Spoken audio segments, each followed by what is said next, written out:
Bonjour, pour notre première émission pilote Les Arts des Livres, nous vous accueillons ici aux anciens bains et thermes de la Souvenière de Liège, qui est désormais devenue la Cité Miroir. La Cité Miroir, un centre de culture, de réflexion, de débat, de rencontres. Et nous vous invitons aujourd'hui à découvrir cette fameuse exposition « L'art dégénéré selon Hitler ».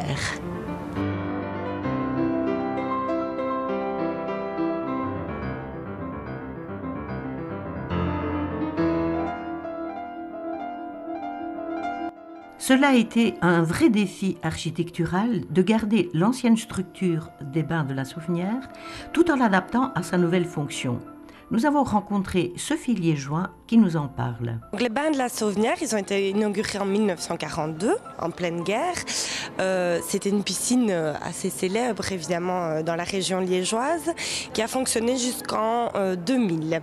Et jusqu'en 2003 pour ce qui était des bains publics. Donc en 2003, le bâtiment ferme pour des raisons de non-conformité aux normes de sécurité.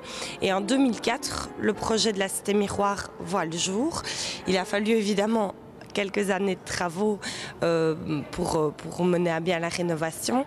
Et donc c'est en 2014, il y a pile un an, que la Cité Miroir était ouverte. Considérée comme l'une des plus importantes réalisations du style moderniste de l'entre-deux-guerres, le bâtiment de la Sauvenière adopte les formes d'un paquebot aux proportions majestueuses.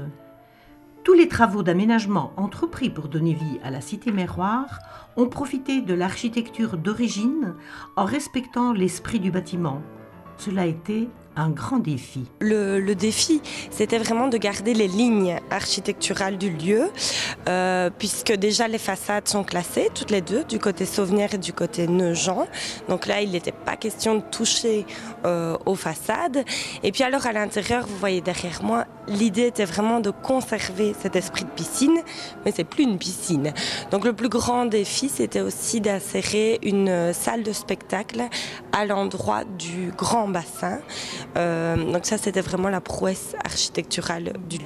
Les objectifs de la Cité Miroir sont l'éducation, les débats, la culture, les rencontres et donc le développement social.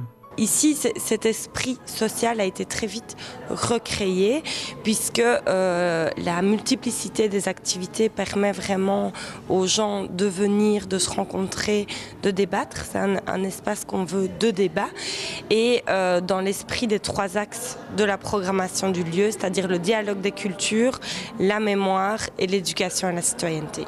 Le premier anniversaire de la Cité Miroir est couronné par l'immense succès de l'expo L'art dégénéré selon Hitler, une collection d'œuvres exceptionnelles rassemblées pour une vente aux enchères en 1939. Donc en 1939, les nazis organisent une vente aux enchères, qui n'est pas la première mais qui sera la dernière, à Lucerne en Suisse. C'est une vente aux enchères où il y a 125 œuvres, donc tableaux et sculptures, dits dégénérés.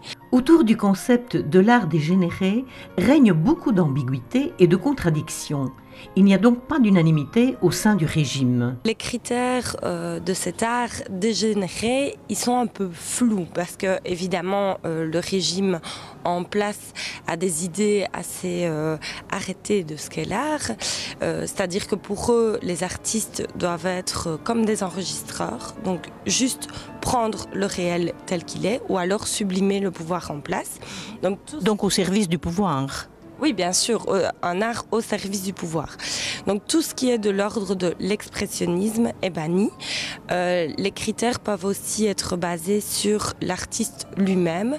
Donc l'artiste juif, évidemment, est dit dégénéré. Ça peut être les mœurs de l'artiste aussi. Ça peut être le non-respect des conventions du classicisme. Ça peut être l'utilisation des couleurs. Et donc tout ce qui est du registre, vraiment de l'expression des sentiments, tout ce qui est de l'intériorité, ne convient pas au régime en place. Mais les contradictions sont nombreuses puisque parmi les nazis, on sait qu'il y avait beaucoup de collectionneurs, beaucoup d'amateurs d'art et que finalement tout ça est au service vraiment du pouvoir et d'une lobotomisation des esprits du peuple. Et cette exposition-ci met le doigt vraiment sur ces nombreuses contradictions autour de l'art dit dégénéré. Aujourd'hui, les œuvres vendues à Lucerne sont dispersées à travers le monde dans de prestigieuses collections privées et publiques. Pour la première fois, une trentaine d'entre elles sont réunies et présentées en exclusivité à la Cité Miroir de Liège. Des chefs-d'œuvre tels que La Maison Bleue de Marc Chagall, Les Masques et la Mort de James Ensor, Le Sorcier d'Ivaoa de Paul Gauguin, Marie Laurencin et son portrait de jeune fille, Le Cavalier sur la plage de Max Liebermann et la fameuse Famille solaire de Pablo Picasso. Ces tableaux constituent le noyau des collections du Musée des Beaux-Arts, œuvres maîtresses classées trésor national. Elles sont également les plus sollicitées par le public, surtout bien sûr les Chagall, Gauguin, Ensor et Picasso. Comment l'art peut-il réagir face à l'horreur, et particulièrement à celle débitée dans Mein Kampf, le livre-programme d'Adolf Hitler? À cette question, Linda Elia, artiste peintre et photographe, décide de se servir de l'ouvrage pour traduire sa colère et son dégoût de l'intolérable.